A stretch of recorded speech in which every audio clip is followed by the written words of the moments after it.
बेटी एक बार चल के लड़के को देख तो लो। मेरा दावा है कि लड़का तुम्हें बहुत पसंद आएगा। बाला बहुत अच्छा लड़का है। हाँ हाँ बेटी, हम लोग तुम्हारे दुश्मन तो नहीं है। किसी अच्छे लड़के से ही तुम्हारी शादी करवाएंगे ना। आखिर तू हमारी इकलौती बेटी है। अच्छा ठीक है माँ, अब ज्यादा भावुकतापूर्ण शब्दों का इस्तेमाल ना करो। मैं चलने के लिए तैयार हूँ। चलो फिर, बिना देर के हम सब चलते हैं। सभी बाला के घर पहुंचते हैं। अरे क्या बात है बहन जी, अभी तक आपका बेटा नहीं आया? जी बस आता ही होगा। तभी वहां बाला आता है। लो जी, आ गया मेरा बेटा। ये लोग तुझे देखने आए हैं और ये इनकी बेटी नम्रता है।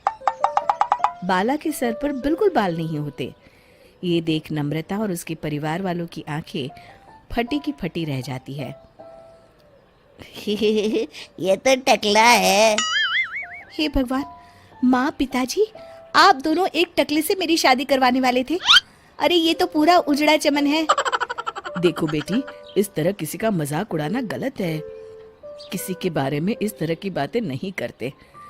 बालों का क्या है, वो तो आते जाते रहते हैं।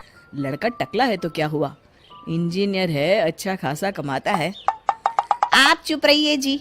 इसकी तरफदारी इसलिए कर रहे हैं क्योंकि आपके भी सर पर बाल नहीं है। मैंने तो आपसे शादी कर ली, मगर मैं अपनी बेटी की शादी एक टकले से बिल्कुल नहीं करवाऊंगी। अरे ये क्या, कब से आप लोगों ने टकला टकला लगा रखा है? और माफ करना, तुम भी कोई हूर की परी नहीं हो। तुम लोग मेरे घर में आकर मेरी ही बेइज्जती कर रहे हो। निकल जाओ यहाँ से। हाँ हाँ तो जा रहे हैं ना, हमें भी यहाँ रुकने का कोई शौक नहीं है। नम्रता और उसके परिवार वाले उठकर वहां से जाने लगते हैं। तभी नम्रता का छोटा भाई जाते जाते कहता है, टकला। तेरा बाप टकला। और इस तरह बाला का रिश्ता टूट जाता है। फिर एक दिन सड़क के किनारे एक आदमी घूम घूम कर कंधी बेच रहा होता है। कंधी ले लो, कंधी, एक से बढ़िया एक कंघी ले लो, नए जमाने की कंघी ले लो। अरे भाई ये ले लो। घूमते घूमते वो बाला के पास पहुंच जाता है। अरे भाई साहब, कंधी लोगे क्या? ये लो।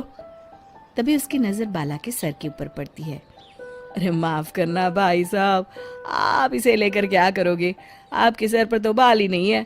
आपका तो स्टेडियम पूरा खाली है। चलता हूँ, कंधी ले लो, कंधी ले लो। कंधी वाले की बातें सुनकर बाला को बुरा लगता है। उस समय बाला को ऐसा महसूस होता है कि उसके लिए दुनिया में सबसे कीमती कोई चीज अगर है तो वो सिर्फ बाल है। बाला सड़क पर चलते हुए लोगों के बाल बड़े गौर से दिखता है। चलते चलते बाला एक मंदिर के पास पहुंच जाता है। हे भगवान, तुमने ये मेरे साथ क्या किया? थोड़े से बाल अगर मुझे दे देते तो तुम्हारा क्या चला जाता? सारी दुनिया मेरा मजाक उड़ाती है। अरे भाई, आज पहला इंसान देख रहा हूँ जो मंदिर आकर भगवान से अपने लिए बाल मांग रहा है। बेटा, भगवान ने तुम्हें सब कुछ तो दिया है। अच्छी सेहत है, अच्छी नौकरी है। लगता है तुम्हारी तबीयत ठीक नहीं है। घर जाओ, सब ठीक हो जाएगा। बाला वहां से चला जाता है। घर पहुंचकर बाला खाना खाता है और अपने कमरे में सोने के लिए चला जाता है। फिर सुबह जब बाला सोकर उठता है तो आईने के सामने अपने आप को देखकर हैरान हो जाता है। बाला के सर पर एकदम घने बाल आ जाते हैं। बाला खुशी से झूम उठता है। अरे ये तो चमत्कार हो गया, मेरे सर पर बाल आ गए। लेकिन ये हुआ कैसे? दोस्तों, अगर आप इस कहानी का दूसरा भाग देखना चाहते हैं तो हमें कमेंट करके जरूर बताएं।